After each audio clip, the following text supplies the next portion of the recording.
And we are very much glad to be here again this morning to take you through what we expect would be another right now from Banjul. And we appreciate your comments and contribution as always. And being Monday, we are from the weekend. I hope you had a great one, and together we will hope to have a great or a fantastic week ahead. And yeah, we have some very interesting matters to discuss in today's edition once again. So wherever you are, once again, thank you for joining us, and as always for your trust on Eyeafrica TV. And in case, by the way, you are just coming along for the first time, please make it a date with us, because we are here every week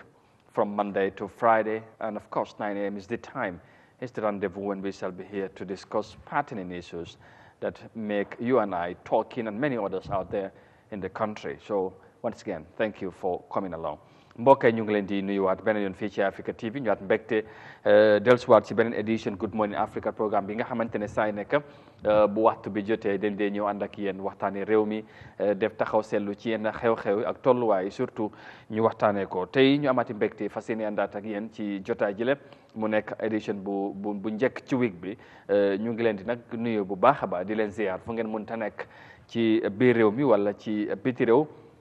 ji ànd ak ñun jamono ji ñu ngi leen di ziar bu baax waaye di la ñaanal jàmm bu baax a baax ci ni ngeen di bàyyi xel jotaay bi toujours bu waxtu bi jotee ñuy waxtaane réew mi ci noonu la ñoo profité ñaanal ñi nga xamante ne ñëpp ñu ngi ci xatkat wala nekk ci tawat nekk ci kër yi wala ci hôpital yi fu ne ci réew mi ñu ngi leen di ñaanal yàlla bu baax yàlla delloo leen seen sago yàlla mën na ko yàlla na ko yàlla def su ko defee tamit ñuy bàyyi xel bu baax a baax ñi nga xamante ne ñu ngi am nattu nekk ci kaso yi fu ne ci réew mi waaye surtout ñi nga xamante ne ñu ngi fale ci maytu central présidence dañu bàyyi xel dañu wettalikoo suba bu nekk ñoom tamit ñu ngi leen di nuyu bu baax a baax waaye it di leen ñaanal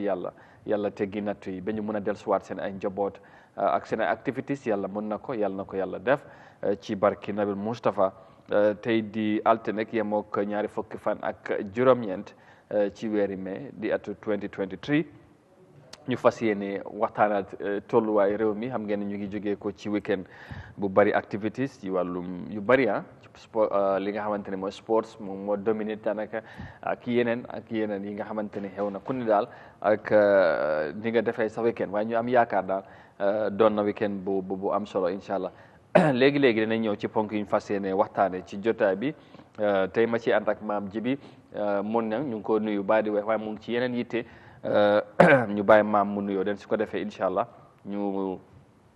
soobu ci waxtaan bi gën a yaatal léegi luñ fas yéene waxtaan waaye ñu ngi ziar ñëpp di ziar nuyu tamit kilifa aada yi ak kilifa diine yi ci réew mi di jaajëfal ñëpp ci taxawaay yu am solo yi ci réew mi ñu ngi leen di gërëm waaye surtout ñi ñoo bàyyi xel kër gi ci taxawaay bi di jotaay bi ak yeneen jotaay yi nga xamante ne ñu ngi am ci kër gi di Africa TV di leen wax jërë ngeen jëfati maam ñu nuyu la ñu bàyyi la nga nuyoo ñuy seetaan den su ko defee nag ñu gën a xuus bu baax ci waxtaan bi incha allah naka suba si.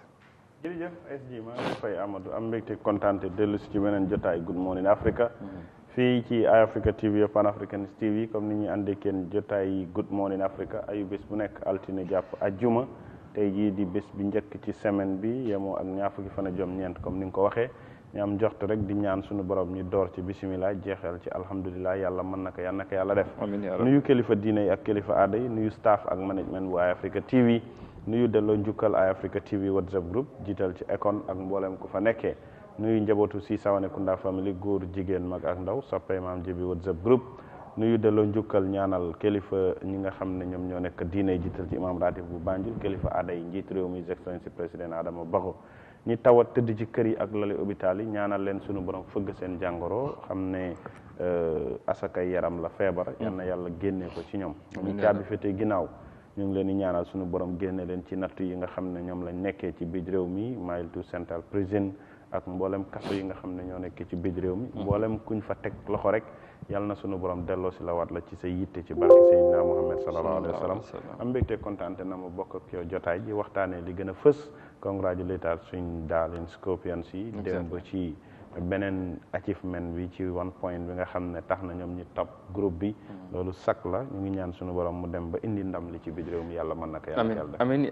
jërëjëf maam loolu am na solo xam naa ne loolu la ñu waroon a tàmbalee sax pour update nit ñi ci suñ under 20 bi nga xamante ñu ngi Argentina right now def lu am solo play ñetti matches win 2 draw 1 comme noo ko waxee ñu top groupe bi loolu nag is very good foog naa léegi ma jumutee ñoom ak Uruguay ñoom ñoo war a daje ci next stage bi nga xamante ne mooy ci competition bi mu doon lu am solo already equal nañ suñu record bi ñu defoon the last time bu ñu demee ci under 20 bi in 2007 under the then coach the late Peter Bono Johnson te ñu ngi ko ñaanal bu baax fu mu nekk gënal ko fu mu jege moom moo setoon record boobu tey laay Bojang ak teamam bi tamit ñu equal loolu so we are looking forward to pour ñu set a new record ci under 17 of course who knows right that eventually mun nañoo dem ñu nekk the eventual champion so loolu la ñoo ñaan Gambie yëpp ñu ngi leen di ñaanal nekk seen gannaaw ñu nekk mu nekk lu am solo comme noo ko waxee loolu dafa doon lu am solo ñu nag South Korea loon démba bu ndam demul ndan dëkkul waaye loolu dafa doonoon lu am solo so Gambien si ñu ngi gën a am yaakaar ci team bi waaw mu doon lu am solo te comme ñëpp ñu ngi ñaan ñu ngi seen gannaaw tamit waaw waaw I think ne ñun ak ñoom la ñu war a daje si dara waaye booy lu ñoo wane nañ lu am solo du technicien du ñu bari daal am nañ yaakaar ci team bi definitely yal na bu yàlla tas yaakaar amiin yaa rabbal alamin yal na bu yàlla tas yaakaar sax da gis ne football doo de xam Sénégal ñun tasel ci final si ñoom ñu win coupe bi African Championship ñoom mënuñoo romb first round bi ak all that so mu nekk very unfortunate so ñoom ñoo nekk only African team foog naa bu romb first round bi bu fa des non bu fa des bu ñëpp si right now Sénégal waaw ñoom ñoo jël African ñoom ñoo nekk champion bi waaw so te gis nga affaire sports doo dee xam it's unpredictable sometimes mooy loolu non ñoom tamit def nañ seen luñ mun but daal yëf yi matalewut ba ñu ngi ko bëggee ñu last minute lañ toog ñu ngi play waroon a win match bi qualify dem ba affaire yi toll ñu am score qualify dem ba beneen match bi changes am no dramatically lañ génnee am fi nga xamante ne sax draw sax baaxoon ñu dem ba seen draw sax baaxatu ñëw ñu draw ñu toog so mooy loolu so another thing politically tamit kon ni nga ko waxee woon ci ajjuma bi ni ki samedi bi Talib waat na ak councilor yi si KM tàmbali liggéey tey so nu yëf yi demee tey waroon nañ ko waxtaanee waaye joto some reasons ëllëg xam naa lañ ci gën a ñëw pour am vidéo bi ak yooyu dégg ci kaddam moom lan la wax waaye li ci gën a am solo mooy ndaje event bi am ci kilifa yu bari teewoon nañ fa fekkee li nga xamante ne mooy waat bi moom tamit wax lu am solo waaye kon ni ma ko waxee suba dañ ci gën a ñëwaat incha allah waaye maam dañ ko ndokkale ak ñu kansulo yëpp ñaanal leen tamit ndam ak jàmm parce que seen ndam mooy ndami Gambia parce que ñu KMC ñëpp ñoo ci am yaakaar ñëpp moo fa ñu bari ñoo ci dekk waaw so gannaaw politique liggéey rek moom moo ci topp te foog naa loolu la ñuy xaar ci moom ak tiimam bi te tamit am nañ yaakaar bi comme PS ni mu ko waxee woon tey ak suba ñeneen ñi tamit amaana dañ leen di waatloo ñoom tamit ñu tàmbali liggéey waaw of course loolu mooy expectation bi because réew mi comme génn nañ ci election cycle léegi ñëpp dañu war a xool way forward boobu nag liggéey rek moo ko mën a joxee te Gambia bu doxee Gambian si seen bopp ñoo ci gis seen bopp absolument Gambian si ñoo war a doxal réew mi surtout mala authorities yi nga xam ne dañ leen elect into office muy lii di council yi muy central government ci njiital président Adama Barrow waaye tey buñ ne développement ci réew council dañ ko ci am yaakaar bu rëy kon defe naa ne 4 years yi nga xam ne moo nekk seen kanam dégg nañ li mayor wax ci Saturday bi li ci ëpp solo rek mooy ne pare na pour liggéey ak doomi KMC ki ko fal ak ki ko falul ndax ki ko fal ak ki ko falul ñëpp ñoo bokk ci process bu tax moom mu eligible pour mun a nekk tey kiñ tànn mu doon mayor bi war a jiite KMC ci wàllu développement ci yeneen ñeenti at comme ni nga ko waxee xëy na ëllëg buñ ci ñëwee dinañ ci gën a yaatal jàngat ci ni doxalin bi amee ñi nga xam ne dañ ñëw as councilors ñi fa nekkoon lan la ñuy séntu ci ñoom ak tolluwaay bi delloowaat nañ ki nga xam ne mooy député mayor bi di Binta Diané Diallo ak yooyu yëpp dinañ ci indi jàngat lan mooy expectations towards development yi KMC ndax KMC wax nañ ko tey boo xoolee koom-koom bi fiy dugg ak boo xoolee li muy dalal ci li nga xam ne mooy doom ci réew mi loolu rek lu matee ñuy waxtaane tolluwaay doxalin bu nu mel ba ki ko jiite nga jox gëdd askan wi ci cër bu nga xam ne ñëpp dinañ am yaakaar ak yaxin ne liñ la dénk yow sa bopp am na loo ci sóoraale sa diggante ñi nga xam ne ñoom ñoo dëkkee ci dëkkuwaay bi nga xam ne moom nga jiite. am na solo noonu la incha allah loolu rek la su ko defee kon ni nga ko waxee suba incha allah bu ci yàlla ndey ne nañ ci gën a ñëwaat bu baax a baax ñu ndokkale ko moom Talib Bensouda ak li nga xamante ne mooy councilor yu ñu waatloo ci samedi bi foofu ci Kanifing Municipal Council ñeneen ñi tamit ñu ngi xaar ni ki tey ba suba ko fekkee ne ministre PS bi nu mu ko waxee noonu la yëf yi mujj a amee den ñoom tamit dañ leen waatloo ñu mën a continuer tàmbali wala continuer seen liggéey ñu move on addu ci wala door programme bi ak li nga xamante jamono ji jàpp naa ne moo lombe réew mi démb rek ñu ngi ko doon waxtaanee ñu jàpp dafa am solo tey ñu continuer waxtaan bi ci jotaay jile mooy affaire yi deportation bi nga xamante ne jamono ji bari na doomi Gambie yu nekk ci diaspora bi surtout ci Europe mel ni Germany and Italy ñu ngi leen di indiwaat ci réew mi loolu nag mu nekk big time concern ci ñu bari ci réew mi ñu ngi ko waxtaanee ñooñu ak nu ñu leen di indiwaatee ci réew mi ba tax doomi Gambie yu nekk Germany ci weekend bi samedi ñoom tamit dañ génnoon foofu ci biir Germany Stuttgart ñuy ñaxtu di wane seen naxar ak ñan wax nguuri Gambie nañ seetaat nangutoo bi nga xamante ne ñu ngi wax ne amal nangutoo nañ ko ak European Union pour ñuy indiwaat doomi Gambie surtout ñi nga xamante ñu ngi Germany ak Italie am na ñi nga xamante ni ñëw nañ ba pare te am na ñu ñëw waaj a indi loolu nag mu nekk ay concern moo tax ñu war cee waxtaan bokk li nga xamante ne mooy jotaay bi ak yéen soo nañ ànd ak report bi nga xamante ne ci protest wala dox ñaxtu bi nga xamante ne amal nañ ko foofu ci biir Germany den su ko defee nag ñu soog a ñëwaat waxtaanee mbir mi bu ñu demee ba at the 1/2 of the hour dañu ubbi line si jël seen réaction si incha allah ci issue bi. Now let's move on and once again thank you so very much for joining us in this Monday morning and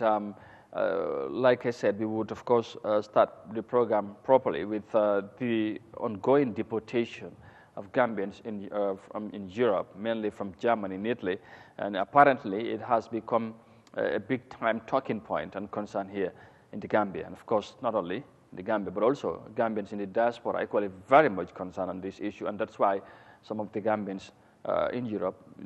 turn out in their numbers and gathered in Germany to protest against the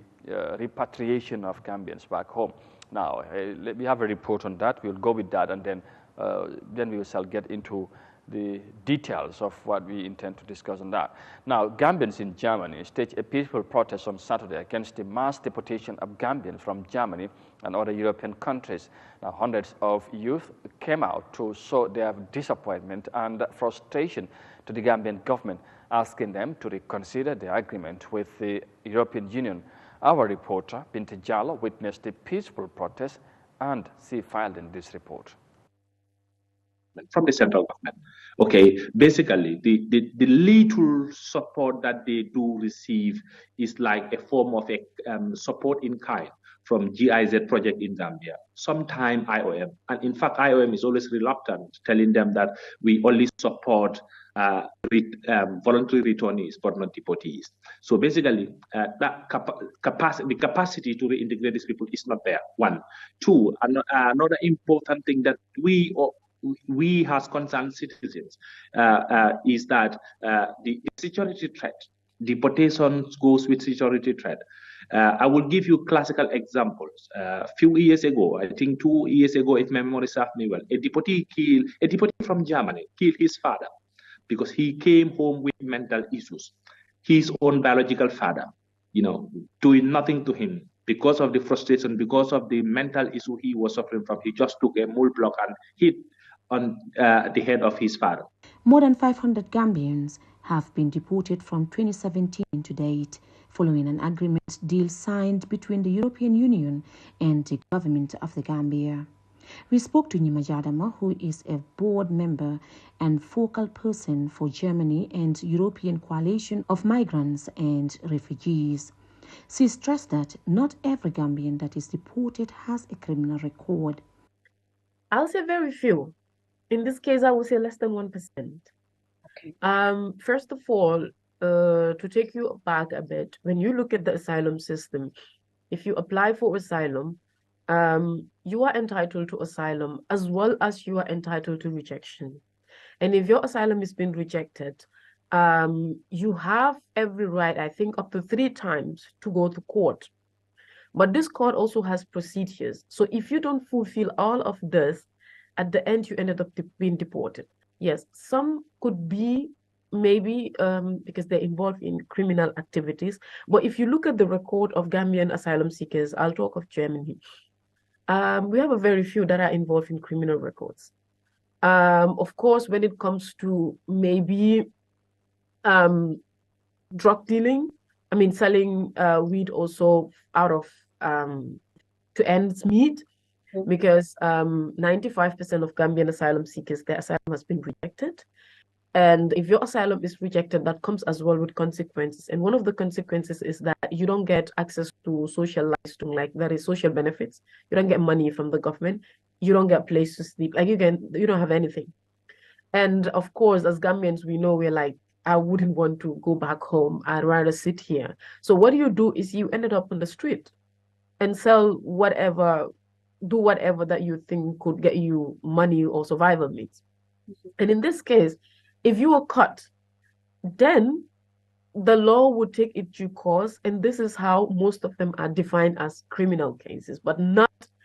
in the broad way of thinking of the criminalities that maybe they might be involved in. I mean, so far from my knowledge, because I have worked as a social worker, I have worked with the Refugee Council in South Germany, and my focus was mostly in Gambian cases. And from what we find out more, it's not really about involving in criminal issues like robbery, killing, or so on, but then it has to do like trying to find endmates, and then they ended up in jail. So most of them, they said most of them, but I would say some of them, and very few, are involved in such issues and are detained, ended up being deported. Mudlamin Kujabi, a Gambian migrant in Germany, shared his frustrations with us. So no one is safe for now. If you don't have a document, you are not safe in Germany right now. And, rumors, people are saying all those people are in the prison. They are drug dealers, they are criminal, they are blah, blah, blah, too much of talk. For my own opinion, I say no to that. It's a big lie. It's a big lie. Right now, let me take the example on myself. Okay, when I have to be deported in the Gambia, they are looking for Molamin Kujami, MLK. They don't see me. And I'm part of the group that is going. Example, if it is 100, they already see the 99. MLK is minus from this 100. Obviously, they may collect someone from the prison and replace him there. So at the end of the day, they will say, okay, these boys are all prisoners, And then it's a big lie. So we say no to deportation. 9 deportation chartered flights are expected to the Gambia in 2023. Already 2 have landed in the country.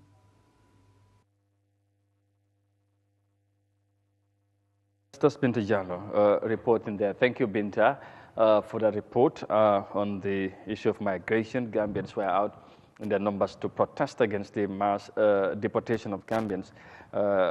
back home. I think it has been a long-term issue, and it remains to be an issue because the mass deportation of Gambians still continues. So, and more are expected to come back home. And yesterday we discussed on this issue, and we had different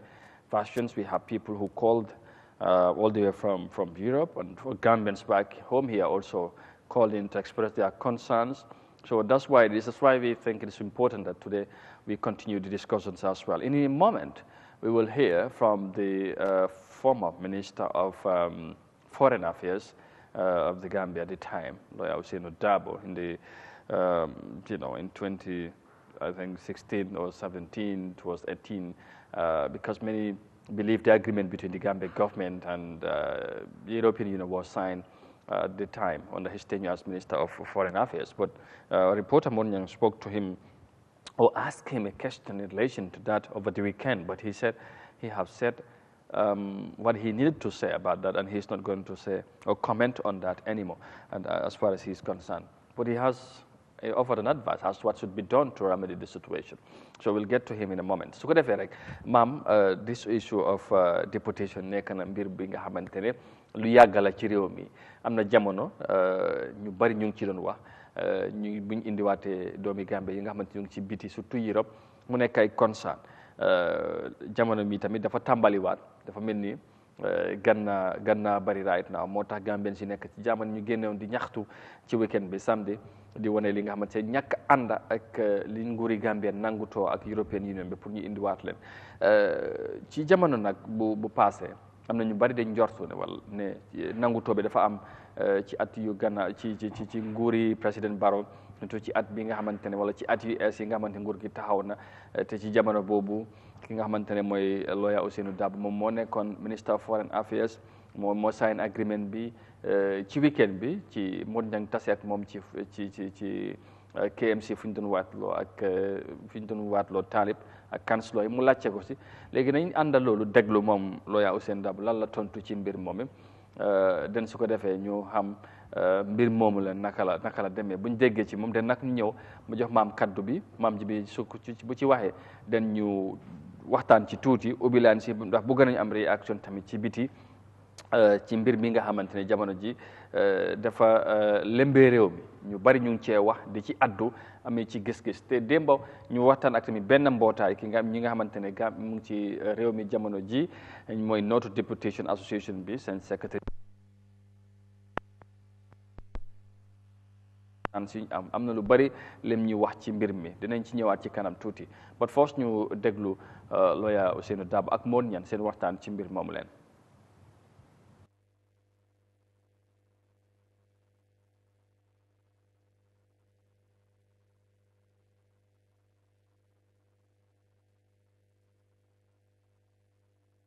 all right ñu ngi jégalu ci loolu dafa mel ni mbir mi yombagut but just maam quickly ci issue of deportation du lu nekkul lu bees ci réew mi yàgg nañ cee wax waaye dafa mel ni dafa gën a ñëwaat dafa xew jamono ji ban jàngat nga am gis nga Gambien ci biti ak ñi nga xamante ne ñu ngi ci am ay concerns ñu ngi wax ne ci statistics boo xoolee Germany kese depuis 2017 ak léegi dañ deport lu daanaka lu toll ci juróomi téeméeri Gambians ñi nga xamante ne jëlee leen Germany indi leen fii ak loolu bokkul ci yeneen réew yi so ñu gis ne right now moom mu ngi gën a bariwaat am na ñu ñëw ci bu yàggul fan yii nii rek te am na ñi nga xamante ne tamit ñu ngi séntu ñu ngi war a ñëwaat te ñu jàpp ne ñooñu seen ñëween mun na am impact bu bari ci réew mi ndax nga jàngatee situation bi. waaw jërëjëf Amadou nekk na lu nga xam ne it is very unfortunate comme ni ñuy waxee lu tax ñuy wax loolu mooy ne yàgg nañ di ko fi wax ñun bu ñu bëggee dem ñu mel ni ñu ñuy mbugal te deewaguñu buñ demee foofu nuñ fay dëkkee war a nekk coono du ñu yem ci coono boobu lu dul léegi dañ ñu fay yenu di ñu indi ci anam bu nga xam ne ku ci nekk day jàppane lay tegee ci ndodd li tax ñuy indi ñenuy indi yëguñ xamuñ tinuñ li ko waral nag mooy ay nangutoo yu nga xam ne suñu nguur def nañ ko ak mbootaay yi nga xam ne li ci ëpp ci li ñuy won li ñuy jëfal intérêt bi du nekk ñun li ñuy gis suñ bopp ñun askan yi muy European Union muy United Nations you name them tey boo xoolee European Union 2016 bi président Adama Barrow wiinee bokk nañ ci ñi jëkk a congratulate li nga xam ne moom moo nekk candidature wane ne élection bi jàll na free na fair na yemuñ ci loola ñu jógoon jël ay matuwaay ne dañ bëgg a gunge Gambie ci lu bëree bëri tey booba ba tey néew ma ne amalul ñu njëriñ waaye li ëpp ci li nga xam ne sekk nañ ko ak lii nga xam ne moom moo nekk réew mi doomu réew mi gisuñ ci seen bopp ñan ñoo ci gis seen bopp nguur ñan la war a nekkal ay doomi réewam loolu nag mooy taxawaay bu nga xam ne tey buñ tolloo di xayma lu toll ci juróomi téeméeri doomu Gambien yu nga xam ne tey ñii ba nuy dem seen yaay yi seen or lañ jaay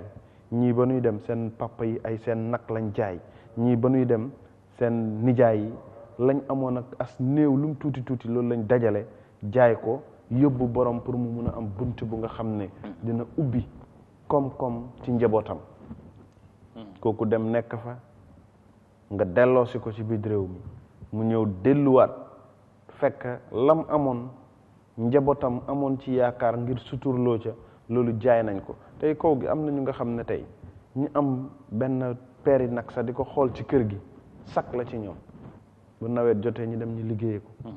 te ñi ëpp ci ñi delloosi boo xoolee ci kaw gi lañ jóge nga jëlee leen foofu delloo si leen ñu ñëw toog ci biir réew mi amuñ fii liggéey nguur créé tout benn avenue luy mën a wane ne doomi Gambien si nga xam ne ñu ngi fi waxuma la ñu demul de ñu ngi fi sax am nañ yaakaar ne ñoom dinañ am fuñ mën a suturloo waxuma la ak nañ ñi bàyyi seen lépp dem ba foofu dem fa ñëwaat dem nga delloo si leen waaw exactly léegi foofu point boobu bi nga laal point bu am solo léegi dañoo déglu because lawyer Darboe dafa mel ni lu mel noonu la wax ci tontuwam gannaaw bu mu waxtaan ak Mon Ñang nañ ànd a déglu kaddu yi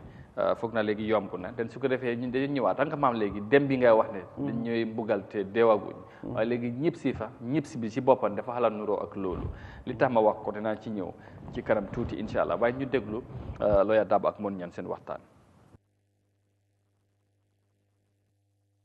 ok bu nga ne nga wax ñu si la bu yow am la yombut léegi gis nañ ne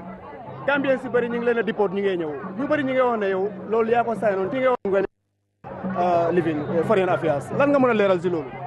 well loolu wax naa ci several times dama ci waxaat waaw so naa nga gisee déporté si di am right now Gambien si bëri ñu ngi ñëw yow sa gis-gis si loolu naka la well li war a xew li war a am mooy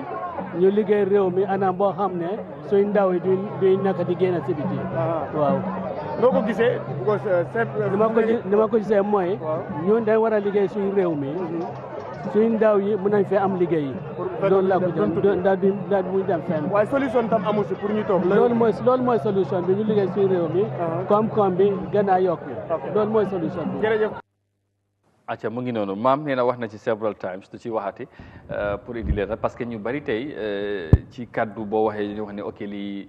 parce que soo blémee nguur gi ñu wax ne ok nguur gi lii ñëpp la problème ñi nga xamante ñu ngi fa woon ak yu mel noonu bat moom nee na wax na ci dina ci leeral several times du ci waxati waaye dafa mel ni dafa wax ne solution bi lan la kenn kese la mooy foog suñ nguur ñu defar fi li nga xamante nan téye suñ ndaw ñu am fuñ jaakaar ba tax duñ risque seen bopp jaar ci gaal ak ci Méditerranée bi dem ba yegg foofu ñu lay indiwaat moom loolu la jàpp ndax nga déggee kàddoom ak fi nga nekkoon. waaw kaddu yi ci xalaatam ak gis-gisam xel mun na ko nangu ci ni mu ko waxee waaye dama gëm ne tey tukki dafa bokk ci dundinu doomu aadama. waaw loolu moom human right la. human right la ba pare réew moo dem am nañ Ministry of Foreign Affairs ministre bu nga xam ne mooy saytu lépp luy lëkkalu réewam ak réew yi ci biti kon loolu tukki moo li ko sabab kon gëm naa ne réew mi luñ am bunt pour mun a yokk xëy ndaw ñi luñ am opportunity pour mën a naatal suñ koom foog tukki dafa bokk ci dundinu doomu aadama maanaam ko léegi may la ak li ñuy delloo si yëpp ni ñaa ngi tukki ba ëllëg every day ni ñaa ngi tukki demal airport people are traveling like ñun waaye ñoom amuñ problème ñuy jaar ci airport bi du gën a ëpp loolu laa la wax waaye xam nga li xew mooy Amadou gis nga tukki yàlla moo koy sabab am na ku nga xam ne am na ay millions dajale ko bu demee uti visa du am kooku bu dee dafa war a tukki bu dee si salliñ si lay jaar dina tukki bu dee ci géej gi lay jaar dina tukki masan tukki rek la yoonu gannaaw bu nuy wax ban mooy yoonu kanam bu dee dañ jàpp ne backway bi mooy yoonu gannaaw ban mooy yoonu kanam yoonu gannaaw moo jiitu yoonu kanam fii plane yii ñuy wax ba Makka di doon Makka nit ñi di aji am na ñu nga xam ne dañ daan dox wala ñu war gëlëm dem Makka loolu yoonu gannaaw la woon tey tukki tubaab bi ñoo ko yombal plane yi ñëw nga jaar ci process bu nga xam ne dañ lay laaj ma ne gis nga buñ buggee lii mu dàkk nan yombal nu ñuy joxe nit ñi visa pour nit ñi tukki. waaye est-ce que ki nga xamante ne bëggut nga dem ci dëkkam foofu. déedéet waaye nit ñi bañuñ ko Amadou bañuñ ko wax naa la léegi dañoo yombal ñu ngi delloo si 500 Gambians parce que ñu ngi delloo si exemple 500 Gambians si xayma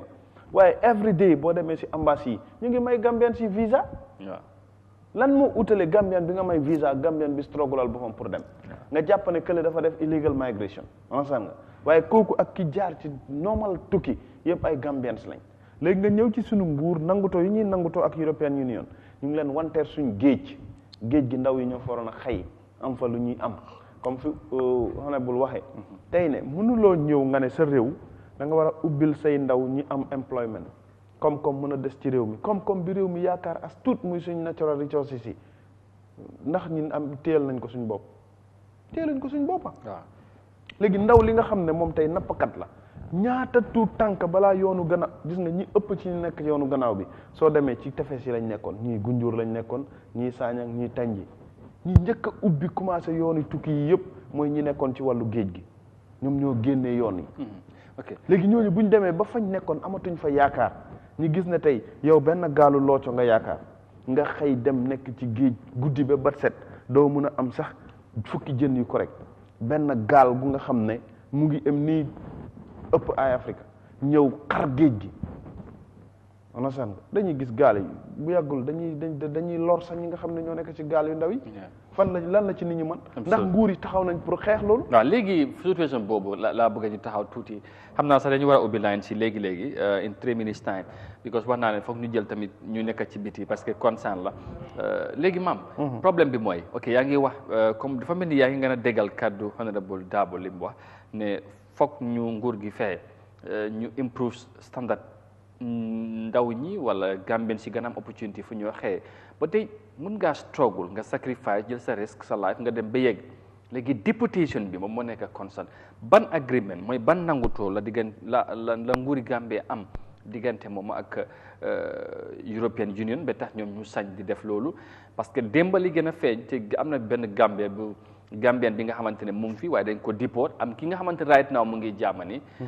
mu ngi fa di liggéey te ñoom mu wax ñu ñoo déporté Gambien si the Secretary General or PRO of the No to Deportation Association mu ngi programme bi démba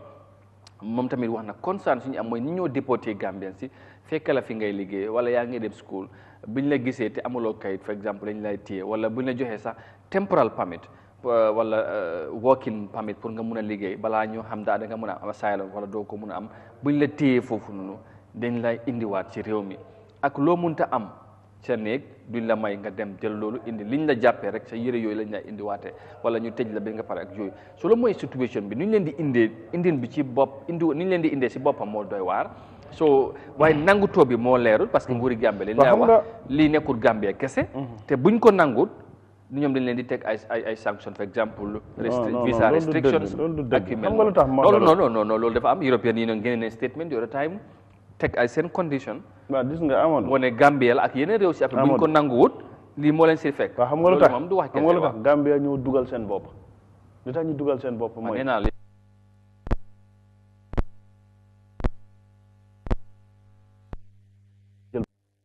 pour tukki daw nguur gi fi nekkoon ne amuñ seen human right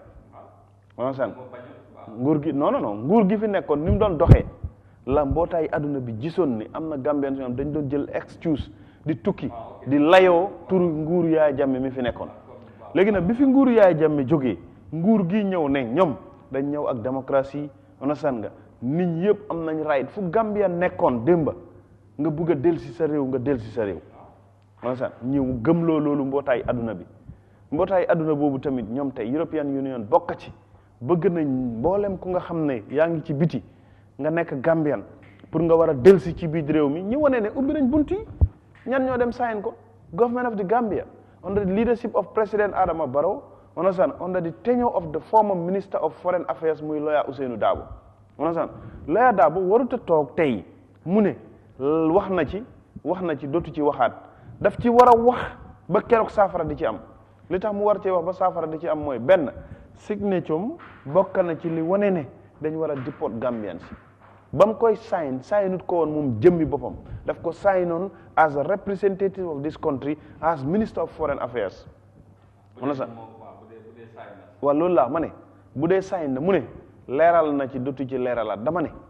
lépp lu ci lënt nit ñi te bu fekkee moom moo ko sign den nekkoon Minister of Foreign Affairs moo gën a xam nit ñi lim war a wax ba nit ñi xam lan moo nekk problème bi benn ñaareel bi mooy ba mu koy sign daf ko signoon as Minister of Foreign Affairs te Minister of Foreign Affairs boobu mu xooloon is a public office bu nga xam ne Gambian si la doon represent ñi nekk ci biir réew mi ak ñi nekk ci bitim réew léegi bu ñu demee ba am problème mu tey loola nit ñi jàpp ne moo indi woon nanguto bi moo tax ba tey ñii jëlloo si ay doomi Gambian yi nekk foofu ak Gambian ñi toog fii yëpp am ci problème tey Amadou kër yu bëri buy cin di tàkk ci seen kër bu fekkee juróomi góor ñoo fa nekk onosaan nga ñeent ñëpp ki ñu yaakaar mooy ki tukki kon tey naka la ñuy tukki di nekkee foofu seen xel dalut ba saa yuñ xëyee ñu ngi xalaat ne wax nga ko fi léegi bu fekkonte ne dipot bi dañ koy teg ci ku nga xam ne da nga xëtt sarta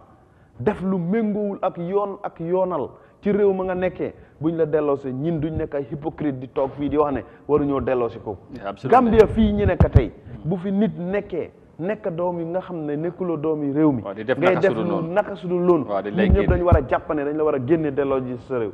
léegi nag waaye Gambia is exceptionnel bañ jàppane doomi Gambian bu nekk ci biti muy def lu méngul ak yoon ak yoonal waruñu laa delloo si te réew bu nekk am na ay sartam am na ay doxalin am na lim nangu ak lim nanguwul loolu moom waaw soo nag foo fa demee nga def leneen loolu moom sa problème la dañ lay indiwaat waaye nag li gën a fees comme démba surtout ci waxtaan bi mooy ni leen di indee dafa doy waar ñeneen ñi seen health condition dañ leen di jàpp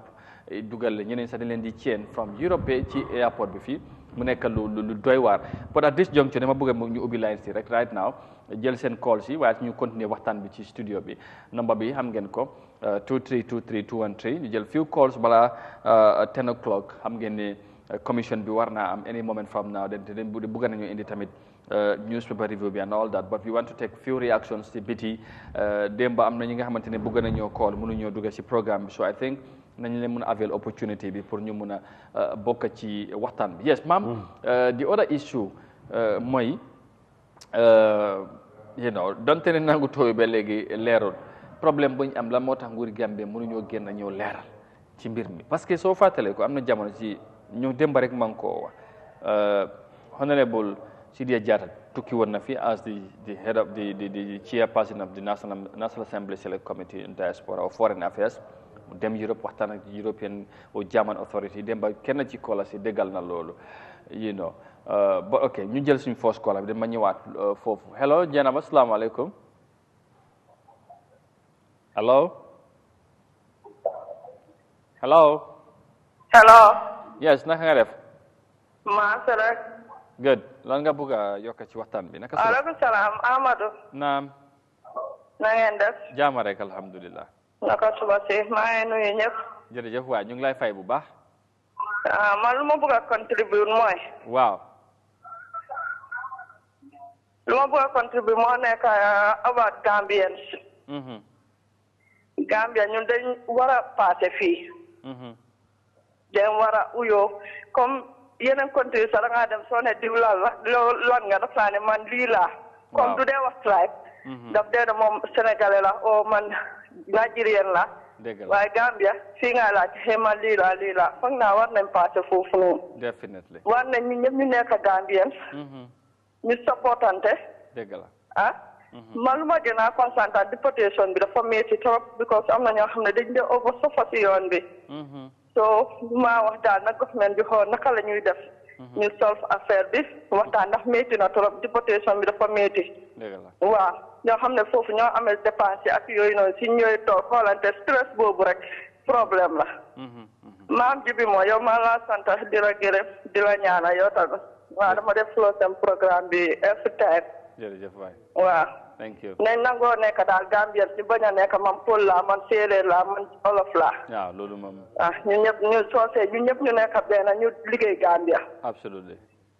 ok jërë ngeen jërëjëf sa contribution bi am na solo wax na lu am solo ñun ñëpp ñu gisee suñu bopp ay Gambiens loolu moo gën a am solo xeet moom wala di xaajale loolu moom nekkut interest kenn nattu la yàlla daf ñu ko teg nag waaye mun nañ ko teg suñu bopp definitely mun nañ ci joxe na exemple yi ne réew ñun sax dañ fi toog bu ñoo wax sénégalais la ñoo wax Nigerians and all that wala Freetonians so waaye nag Ghanaians gisee noonu exactly Gambians te ñooñu ëpp ay xeet absolutely réew yooyu yëpp ñooñu ëpp xeet foofu so maam dégg nga moom tamit mu ngi wax ne waaw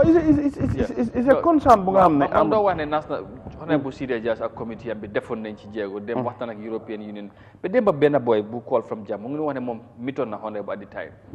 ba jamono si nangoon nañ am agreement bu mu sign ak moom mu ñëw indi ko ci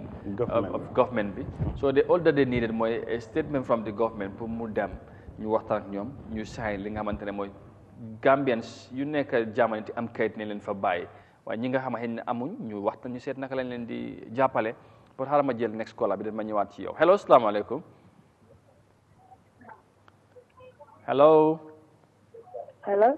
Yes, Mariama naka nga def naka suba si. Good. Ñu ngi lay nuyu baax lan nga bëgg a yokk ci waxtaan bi. maa ngi leen di nuyu si tubaab bi. Amadou ak maam bi. jërëjëf waay ñu ngi lay fay bu baax. sant yàlla bu bëri. Good. man si deportation bi laa bëgg a wax. waaw ñu ngi lay déglu waaw ok.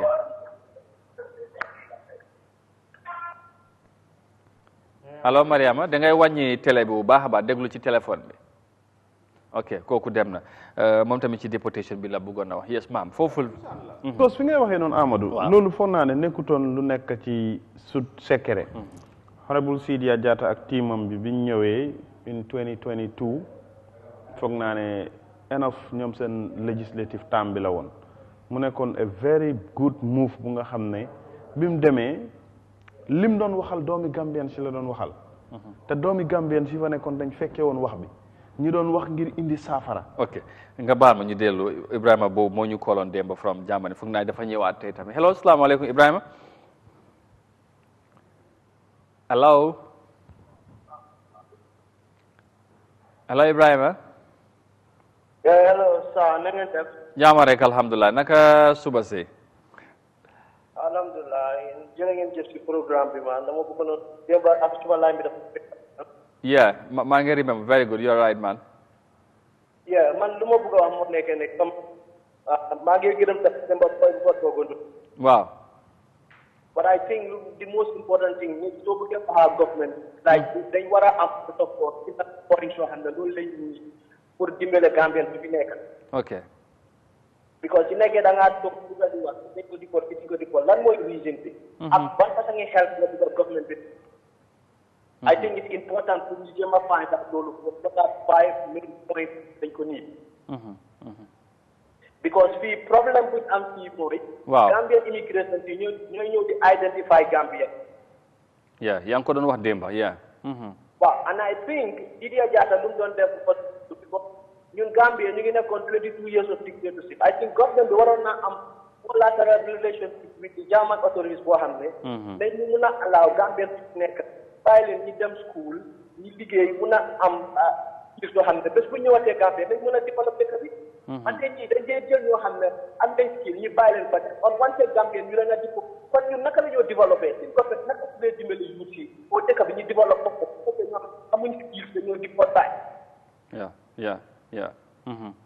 boo ci nekkee da nga bëgg a dimbale sa ak ci first thing di government bi tout mooy ñëw am ak semaine ak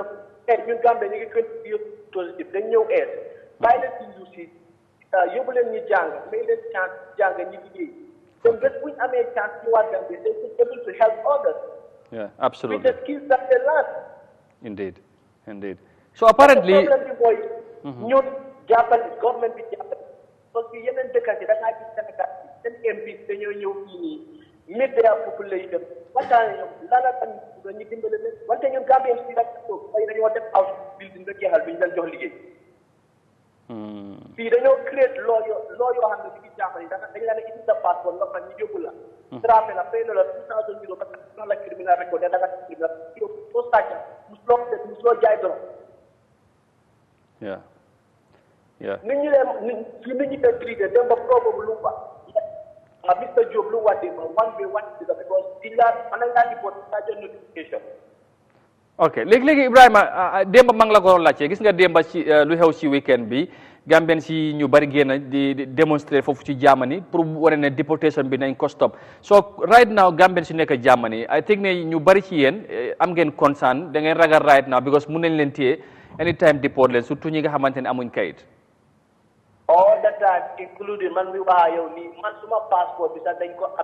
at nañ suma identification I've been living here working for 5 years. Top to my job last week. Wow. That's it. Gambian TV duñ leen nangoo financial kit because of the problem is si nga am passport ñàkk am passport dañ laa deport they can deport you any time. ok so léegi lan ngeen di wax Gambian authority ñi nga xamante ne ñu ngi déglu right now from the president to the minister and all that lan ngeen bëgg exactly pour ñu remédier situation bi nu moo demee nii because deportation bi moom politique moo nekk foreign minister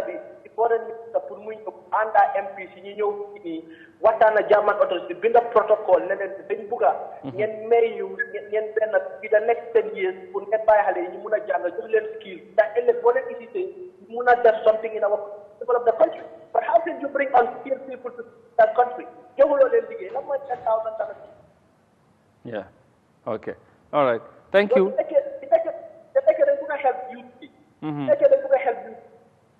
Government bi mun nañ koo def protocole la yëpp dafa war a nekk ci international relationship protocole between Gambia and Germany lan la Germany di indi embassy in Gambia boo xam ne du process visa loolu yëpp pour identification ñu isi ko la. Okay. Okay. That's quite unfortunate. Yeah. Go ahead. Gambia si dañ war a génn Gambia si ñoo war a génn ci yaay ci sista si ñoo war a génn ñu démontrer ni won ne government bi ne hey loolu la def ni it's right because government bi yëpp seen doom yi ñu ngi ci Europe bi fii di dem université yu baax yi donc ñëwal seen bopp di ko ci famille gars yi di sign agreement te ñoo di ko te ñoom seen doom yi ñu ngi ñëw ci Europe it's not fair. Okay, definitely. It's a concern. Yeah. Thank you very much, Ibrahima. We will keep in touch, inshallah, because issue be ñun nañ ci continuer di wax and we will do the needful, inshallah, pour wax ak tamit authorities yi ñu xam ñoom tamit lan lañ ci pare def. But thank you very much, appreciate nañ sa contribution depuis démba ba léegi yaa ngi cee wax te gis nañ yitte bi nga am ci mbir mi. Thank you very much. Jërëjëf. Thank you so much, inshallah. Nañ ci continuer di wax maam gis nga ko démba tamit kooloon na indi ci leeral yu bari ci mbir mi am nga démba different versions la waaye moom bu mu duggee dafa leeral parce que right now moom mu ngi Germany te situation bi ñoom yëpp dañ tiit right now because they can come back anytime te ñu ngi am ñeneen yaa ngi am visa ñeneen ñi jox nañ leen temporal permit but that's not guarantee. xam nga amoon gis nga réew mi dafa funny li tax may la réew mi dafa funny. waaw 2016 gis nga moo tax nit booy diggee loo mën a sàn nga 2016 bi coalition government bi ni ñëw diggee yi lu ci bëri tey problème bi réew mi di dunda coalition 2016 moo ñu ko indil. waaw ci naka parce que ndax ñoom dañ because former président bi moom dafa bañoon waaye tubaab bi dañ ko tegoon ay daan est-ce que ñoom tamit du la ñoo bañ. waaw loolu parce que right now wax na la former président bi lim bañoon yëpp tubaab bi teg ko daan Gambien yaa ngi doon am bunta di tukki di jógee ci biir réew mi di dem ci biti. di wane ne am na ñu nga xam ne amuñ kuy liggéey ci nguur xamuñ te woon Yahya Jammeh amul dara luñ seqoon ak Yahya Jammeh waaye dañ daan jógee fii di tukki di jël excuses understand political situation yi réew mi moo tax ñu doon tukki understand tubaab bi nag dem ba gis ne Gambians yi doon layee loola lépp 2016 Gambians yi ñu decide ne fi Yahya Jammeh jógee ñaata millions of dollars. waaw léegi baal ma ñu jël Mr Ba mu ngi ci line hello salaamaaleykum. waaleykum salaam. jërëjëf waay. yes. maa ngi déglu seen waxtaan bi lu am solo la. jërëjëf waay. waaye gis nga am na benn jigéen bu kooloon ci gannaaw. man lu wax ànd naa si gis nga Gambian bi. waaw. dañ am problème. ok te suñ problème bi moo nekk internal problème lañ am. because soo waxtaanee ak ñeneen ñi dañ laa wax ne Gambian ñu nekk abroad si seen bopp sax ñoo dee boole at. ñoo dee boole wante. waaw. waaw Ibrahima moom mu ngi wax ne Gambians immigration yu fi nekk ñoom leen dee yóbbu ba Europe pour ñu identify leen ñi ñoo nekk Gambians ñu indiwaat leen te loolu nag bu amee. waaw loolu yëpp soo ko gisee benn tey Gambian bi la whether immigration la or whatsoever Gambian bi Gambian la. yeah absolutely you are very true you are very true. waaw so man nu ma ko gisee daal moo nekk ne. gis nga doomi aadama. doomi aadama la te doomi aadama bu nekk am na àq ak yelleef. absolutely loolu mooy dëgg. so in a modern state.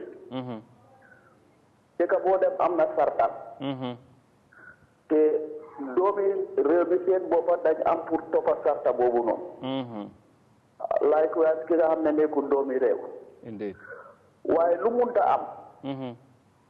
ifin ki nga xam ne is an assumed criminal. kooku waruloo jànxati axam ak yelleef fam. surtout koo xam ne nekkul ne dafa dem ci court ñu wone ne kii establish ne mais lu ñoo wax ci moom dëgg la. ko de man suma suggestion mooy nekk ne Gambia government ak civil society organisations through the foreign ministry nañ toog ñu waxtaan ifin su fekkee ne dafa jar pour ñu establish an agency or whatever group boo xam ne ni dafa work on this nekkul only Germany but throughout the world because like my brother lu wax mu ne tukki moom that have ever been here te tukki moom kenn mënut koo stop. Absolutely. waaw ba pare man maa ko gisee sax nekkul am na ñenn ñu ngi wax ne ok famille yu nekk fii am na ñu bari ñu ngi yaakaar ñu nekk si biir nekkul lool rek. ifin government bi si boppam sax because doomi réew mi su fekkee ne seen dundin dafa baax. loolu dafa yombalal liggéey government. Indeed. kon bi jafe-jafe la boo xam ne to me any logical person war na xam ne problème la and it's a national issue. so te man national issue façon yi ni ma ko gisee daal waxtaan daal moo ko war a saafara. jërëjëf. protest yi waaw protest lu baax la. waaye suñoo protest tamit nañ ko defee ak xel ak ànd ak xelaat. indeed. parce que xam nga adduna bi ñu moo demee yow mun ngaa jóg pour li la jóg loo moo nekk ne pour jaama pour find a solution. waaye am na si ñoo xam ne nii ñooñu ñu ngi toog pour gis façon yi rek ñu jóg ñu def seen mbiri boppa. jërëjëf loolu lu si gën a bari doo xam kan ak kan la. ok. waaw but in conclusion daal man suma xelaat moo nekk Gambia government dañu war a jóg right now. ok. tamit civil society organisation bi. jërëjëf. including the youth. nañ toog ñu. all right jërëjëf.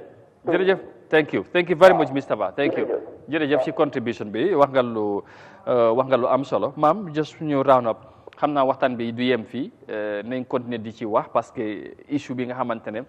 anytime development mun na ci am te say buñ ci amee lu jar waxtaan nañ ko indi teg ko ci table bi bokk ko ak yéen incha allah waaw. développement bu ci am lépp lii xew dalu xelu kenn. ndax li tax may la li xew dalu xelu kenn lii nekkul ne dañuy ne luy raam ci ñag bi la jëm. lii dafa am dëkkuwaay ba pare. waaye est-ce que réglé ko dina yomb. ci situation dafa war a yomb xam nga lu tax may la dafa war a yomb Amadou. lii yëpp ay nangu toolo ak ay xalaat ak ay dige. san te gis nga nit ki mun ngaa digee lu nga xam ne dafa laa leer ne at the end of the day loolu is not in favor of the country tey Gambia ñaata lañ la wax ne mooy GDP bi nga xam ne foreign si naka foreign naka. remittance waaw ñu ngi ko dugal fii diaspora Gambian si dafa bëri ngay contribute about 20% si Gambian GDP or if not more loolu la ñuy contribute léegi Gambian diaspora yooyu yëpp mun laa consider tey ne san nga ñi am diplomatic passport wala ñi am citizenship of yeneen réew kese ñoo nekk di dugal ci réew mi si remittance bi am na ñu nga xam ne Amadou baak wi lañ demee ma ne la tey ñu ngi samp ay kër ñu ngi amee seen njaboot ñu ngi defal seen réew lu nekk ndax seen doomi réew lañ koy defal léegi nag bu fekkee coalition 2016 bi ñuy ñëw seen promise moo nekkoon ne buñ ñëwee yooyu yëpp dañ ciy jël ay jéego because of campagne yi bokkoon nañ ci naka lañ fiy génnee Yahya Jammeh ñu jógee fa ñuy waxtaan ak loolu European Union tubaab baal ma ñu jël suñu last call bi mu summarize time bi jeex na yow nga ñëw nga tënk ñu tàggatu hello salaamaaleykum. naam naka ngeen def ba yéen a ngi si jàmm. alhamdulilah naka suba si. maa ngi fi rek dama bëggoon bokk ci waxtaan bi. very good ñu ngi laay déglu ñëpp ñu ngi laay déglu right now. maa ngi leen di nuyu di leen sant di leen gërëm. jaajëf. seen waxtaan bi am na solo trop. jërëjëf. yal na leen yàlla may wér ak wérle. amiin yaa rabbal alamin. bu ngeen di taxawee ci yal na leen ko yàlla may ngeen gën koo taxawee. amiin. wante li ma ci doon wax bariwul. gis nga président bi mu toogee. dafa ne moom xamul dara ci nguur. te gis nga ñi am dara ci nguur ñoom nanguwuñ koo dimbali. te li may wax ni dama ci xam bu baax.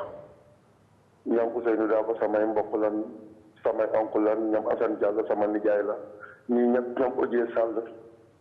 li ma lay mën a wax nii mën naa la wax man ci old government bi almost ci laa yaroo. ñoo ma yar man maa ngi dëkkoon pipeline kere ba am fa opposite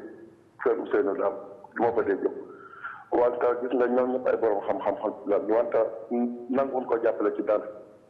dëkk bi am na ay borom xam-xam wante borom xam-xam yi dañ téye seen loxo bañ ne duñ jàppale kenn tey suñ jàppale woon Gambien si seen bopp da ngay gis ne dëkk bi mën naa dem ci kanam wante borom xam-xam yi dañ bañ ne duñ jàppale kenn te président bi wax na leen dëgg président bi man sama boss la woon man daal laa jaay waaw sama boss la woon xam naa ko bu baax a baax xamul dara ci nguur yàlla moo ko fa teg yàlla moo ko teg foofu xamul dara ci nguur ñi ko war a jàppale nañ ko war a ñoom ñoo ko war a jàppale ñoo ko war a jàppale jërëjëf ok jërëjëf sëñ bi ñu ngi lay gërëm bu baax ñu ngi jéggalu time bi waxtu moo ñu dab rek waaye li ngay wax am na solo lool te bëggoon nañu nga daanal kàddu bi waaye ñu ngi jéggalu du ñàkk ci yeneen jotaay incha allah nañ ko gën a yaatal ñu ngi lay jaajëfal bu baax ak ñëpp ñu jaar ci line bi rafetlu leen bu baax a baax seen contribution lii moo tax ñuy ubbi leen si saa nekk bokk ak yéen jotaay bi maam ñu daaneel foofu solution bi nga ne da nga foog ne lu yomb la parce que tamit bul fàtte ne européen yi am na luñ teg ci table bi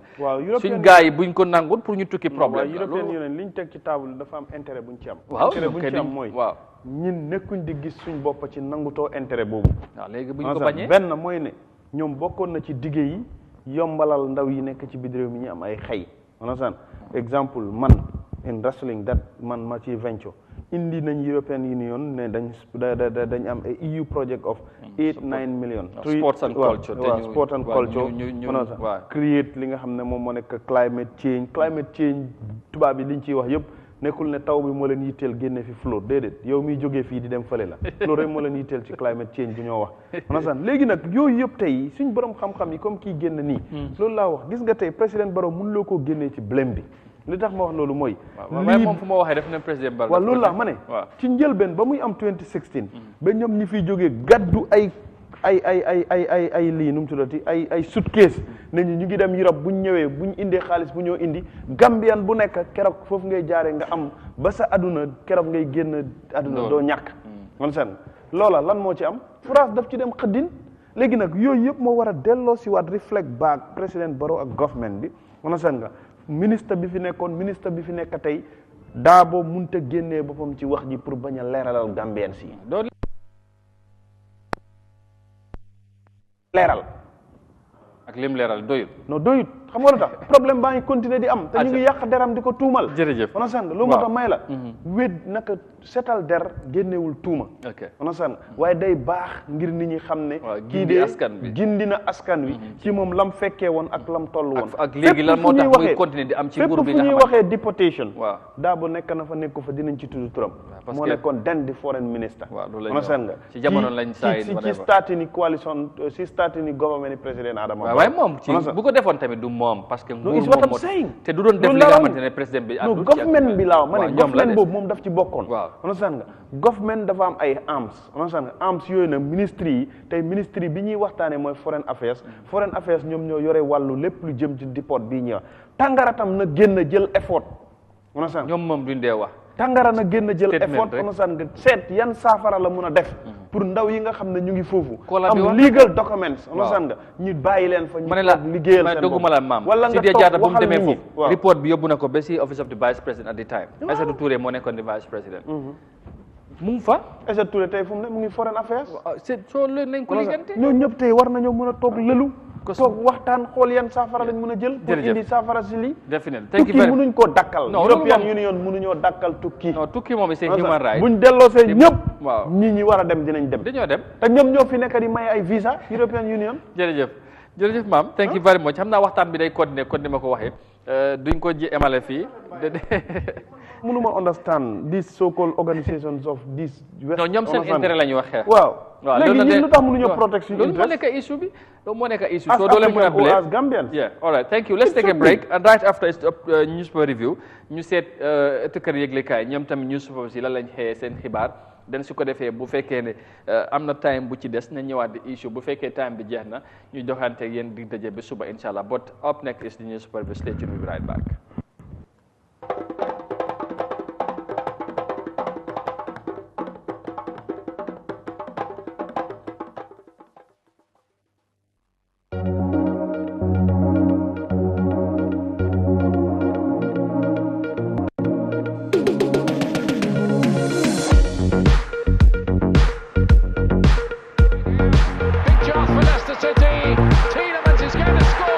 promotion nyontango mi yalanko afamata ke 32 inches flat screen mi yalanko brand new wanolam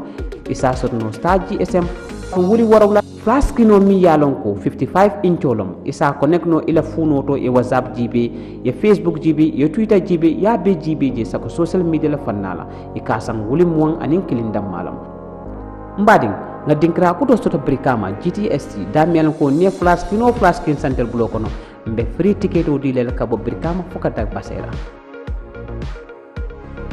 futan na dinkrado dam yalon ko aba combos la drive serekunda opposite Ojula Johnson auto wala outlet talending marseto wala tabo ko traffic light auto kada bakilin kambunin julola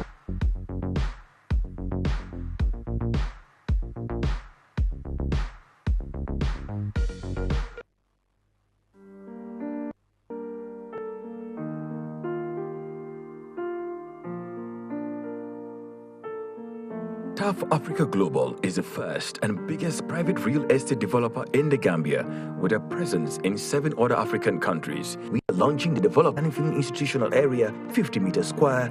supermarket, restaurant.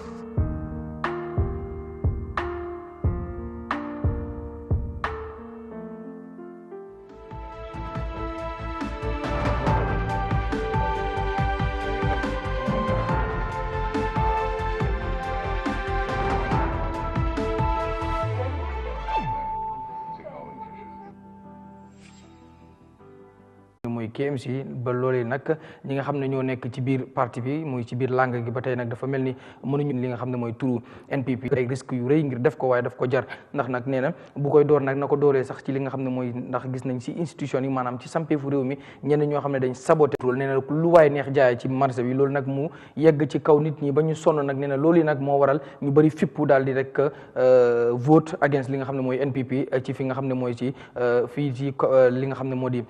ci kaw réew mi muy fi nga xamné moy Banjul West Coast Region ak fi nga xamné moy Kanifing néna nak njit réew mi faaw mu jug nak déma xol raxasaat li nga xamné moy parti bi xolaat lim ci wara mëna def su jaré sax mu daldi def lo xamné ni risque lay doon ci mom waye faaw mu def ko ngir mëna nak fexé nu mu prepare ngir 2026 budul lool nak dina ko rek daldi wexaat xat ci jamono yoyu Amadou ñu jall ci benen batay ciowal ki nga xamné moy Aïssa Fati ak ki nga xamné moy Abdoulaye Thiam ci walu ñaar ñu doon bëggante ba sey narona dox seen digënté mbir mi antul won Abdoulaye Thiam jàpp ne kii di Aïssa Fati daf ko war ba mbir mi yegg ci yoon ginnaaw coow li ñu wax ne nag ki nga xam ne moo di Aïssa Fati dafa génn ci réew mi ki nga xam ne nag moo di Abdoulaye Thiam moom ci boppam ci moo daal di xamle ne dafa daal di jëfandikoo beneen passeport boo xam ne nekkul boobu la jox li nga xam ne moo di police yi ba mën a génn réew mi waaye Aïssa Fati nag daal dina weddi lool li mu xamle nag nee na loolu amul moom fi mu dem tokki la te la ko fa yóbbu mooy wér yaramam moo sutante mu dem ngir faju ji waaye nag ci lu bañ a yàgg dara dina dellusiwaat ci réew mi ci lu jëm nag ci wàllu oto yi nga xam ne layookat yu Abdoulaye Thiam yi sàkk woon nañ ngir ñu daal di freeze li nga xam ne mooy account bi ak nangu yi nga xam ne mooy oto yooyu moom Aïssa Fati tontu na ci nee na oto yi daf ko jox laata mbiru ñuy wax ay mbiru sax takk nee na loolu daf ko joxoon ngir daal di ko koy cëralee maanaam gift la woon boo xam ne daf ko rek daal di joxoon nee na loolu nag ci ay turam lañ ko daal di bind lu ci mënte am nag mbir mi daxaat nañ ko ba ñaar fukki fan ak ñaar ci weeru juin ngir ñu daal di wéyal li nga xam ne rek moo di seen mbind yi nga xam ne moom la ñu def ngir jooj bi daal di koy càmbar laata ñuy ñëw nag ci àtte bi dëgg Amadou ñu wax ci leneen Gambia amatina ndam ki nga xam ne nag mooy directeur général bu immigration Mr Touré moom nag foofee ca Spain daal dinañ ko nag sargale ci raaya yu gën a màgg nag ci Spain foofee moom mi nga xam ne moo di nag Mr Touré ci nag li nga xam ne mooy liggéey bu set ak liggéey bu leer bi nga xam ne mi ngi koy def jëmee nag ci wàllu lii di wàllu migration ci loolu nag daal dina ci rek am ab raaya bu ñu ko jox maanaam benn médaille boo xam ne takkal nañ ko waaye nag ci médaille yi ci raaya yi gën a mag la foofee fa nga xam ne rek moo di ca Spain Amadou ñu wax ci leneen ki nga xam ne rek mooy Mr Haidara moom nag li muy addu mooy dafa addu jëmee ci US embassy mooy rek Malamiso bu Amérique bi nag nee na faaw nag muy gën a di waxtaan ak ñi nga xam ne rek ñoo di askan wi rawatina ñi nga xam ne ñooy African American yi maanaam doom ñi nga xam ne waa africain leen waaye nag foofee ci Amérique lañ daal di rek nekk nee na faaw nag ñuy gën a xool ni ñuy communiquer ak ñoom ci yenn jafe-jafe yu bari yoo xam ne daf leen di faral di dal foofee ca biir Amérique te nag li nga xam ne taxawaay bi ci embassy bi war a def du ko ci def ak it nag waxtaan ak it nag jéebaane gi ci war ngir muy man di jokkaloo ak ñoom di waxtaan ak ñoom di xam saafara ak di ko mën a saafara nee na loolu du koy rek daal di def moo tax nag ñu koy woo ci rek ngir moom it mu daal di ci xam nan lay mën a rek di waxtaanee ak ñoom ak it nag jafe-jafe yu ñuy am ñu koy rek daal di mën a xam amul su ko defee rek ñu tëj standard ubbi yëglekaay bi di Foroyaa moom it nag xëy na bind lu am solo ci xëtu yëglekaay mi su ko defee rek nit ki ni ñu defoon standard rek noonu lañ koy daal di defee ëñ bu ci njëkk mi ngi noonu ki nga xam ne mooy Alioune Momar Ndiaye di rek njiital kuréel gi di IEC ñi ngi am na nag ab benn kuréel gu koy rek ñaax ngir nag mu daal di samp nag li nga xam ne rek moo di ab kuréel ngir rek mën a def gëstu ci élection yu jàll ni la yenn li nga xam ne rek mooy tuuma yuñ ci tegoon ne gis nañ ci lu jënd si ñuy jënd ay carte maanaam vote buying ak yeneen i mbir yoo xam ne gis nañ ko ci li wàll ci li nga xam ne rek mooy ay politiciens yu doon am jafe-jafe ak ay militants yoo xam ne bëri nañ ci ay mbir yoo xam ne def nañ ko ci ak audio yu ñu ci génnee di ci wax di àddu jëmee ci ay xeet yu bëri yoo xam ne gis nañ ko ci campagne bi ñoom nag ñu ngi koy ne faaw mu rek def rek ab kuréel ngir mën a gëstu loolu ndax faaw ñu indi ci nag saafara ngir rek mbir yooyu du amati ci yeneen élection ndax nag nee nañ faaw rek IEC moom it di góorgóorlu ba dinañ gis ne balaa laata si biir élection bi laata élection bi ak ginnaaw élection lépp jàmm di mën a xew ngir ñuy mën a am élection boo xam ne dafay jaar ci yoon te nag duñ ci gis benn jafe-jafe Amadou ñu wax ci leneen ki nga xam ne mooy jàmbur bu ëpp Saloum bokk fi nga xam ne nag moo di ci Pan African parliamentarian foofu nag moom di Alaaji Mbow moom nag ginnaaw ba nga xamee ni mu ngi doon addu foofee ca South Africa ci ab rek ndaje bu ñu doon amal jëmee nag ci wàllu ñu bokk ci ngombalaan googu moom nag li mu daal di addu rek jëmee na ci ne faaw rek ñu daal di fexe nu ñu rek dogalee nangutoo gi nga xam ne am nañ ko ci diggante réewu Afrique yi muy free trade agreement ci rek réewu Afrique ngir rek muy ñuy mën di jëflante ci yeneen ak yeneen moom nag loolu li muy wax mooy faaw ñu implement ko faaw ñu taxawal ko dëgëral ko ngir mu mën a agreement boobu mën a dox nee na nag su doxee ngënal la loo xam ne africain yi dinañ ci mën a jëriñoo rawatina nag ñi nga xam ne sax dañ seen loxo jotul seen ginnaaw ndax nag nee na loolu agreement bi suñ ko doxalee dinañ dem ba africain ci seen jëmmi bopp dinañ ci gis seen bopp bu baax a baax moo tax nag moom Alaaji Mbow muy sàkku nag ci ñi nga xam ne ñoo di kuréel googu ñu fexe nuñ ko mën a doxalee ba nga gis ne free trade agreement boobu nga xam ne amal nañ ko mu mën a rek daal di dox ndax nag nee na su doxee ngënal kese la ci Afrique di daal di gisee Amadou bi mooy mujjanteelub xibaar su ko defee rek lii la ëttu kër yëglekaay yi xëye woon tey su ko defee ñu daal di tëj. jërëjëf ñu gërëmaat la santal bu baax ci jàngat bi mu doon lu amati solo ñu bàyyi la rek nga tàggatoo ba suba incha allah ñu link gaay ak commission yi gaay ngi waaj a tàmbali den su ko defee ñu joxante gaay dig daje bi suba. jërëjëf ñu doon seetaan di bég lool ci dig leen daje suba bu ci yàlla àndee ak di gërëm suñu édito bi ak caméraman bi George dig leen daje ba suba. waaw caméraman bi ñu ngi ko nuyu George bu baax a baax ci jàppale bi moom tamit ci la bokk fa bari affaire nag waaye cool boy la acca mu ngi noonu incha allah suba ñu ànd ak Mohamed Mbaye Garmi ci yeneen yéene kaay tay nag tàngaay bi nuyoo si na de ñu waaw dafa xew nawet baa ngi waaj a yegg si su ko defee waaw exactly ñu joxante gars yi dig daje bi suba commission bi mu ngi waaj a tàmbali gars yi ànd ak loolu incha allah. jërëjëf ñu jox gars yi dig daje comme ni nga ko waxee rek. waaye commission bi comme ñoom ñu ngi doxal. waaw réew mi liggéey rek moo fi des. ok commission ba ministre yaag sansudo yaag mayor yaag ñëpp ku ci nekk na def li ko war rek ci li nga xam ne loolu la ñuy séntu ñu doxal li mu war a doxal. man na may jàmm yàlla mën na jërëjëf thank you jërëjëf maam thank you very much ñu gërëm ko sant ko ci jàngat bi ak am na solo gërëm Mohamed Mbaye Garmi ak teamam bi George ak caméraman yi ci kaw control room jaaraay bari affaire ak ñoom bu séeri ñoo jàpp ci liggéey bi ba mu yombadi ñu ngi leen di gërëm bu baax waaye yéen tamit ñu den seetaan ñu ngi leen di jaajëfal bu baax a baax beneen ñoom ci safo bi ak ci kóolute bi jox leen dig daje suba lay doon bu ci yàlla ànde ci beneen édition Good Morning Africa fii ci Eyeafrica TV ñu continuer waxtaanee réew mi tolluwaay bi ak taxawaay fi ñu doon lu am solo di leen wax jërë ngeen jëfati commission bi léegi mu tàmbali ngeen ànd ko ak Eyeafrica TV ngeen seetaan lépp lu ci war a ruuse comme ni ngeen ko di defee saa su ne ngeen ci bàyyi xel bu baax a baax jërë ngeen jëfati ñu ànd ak jàmm ba suba incha allah bye bye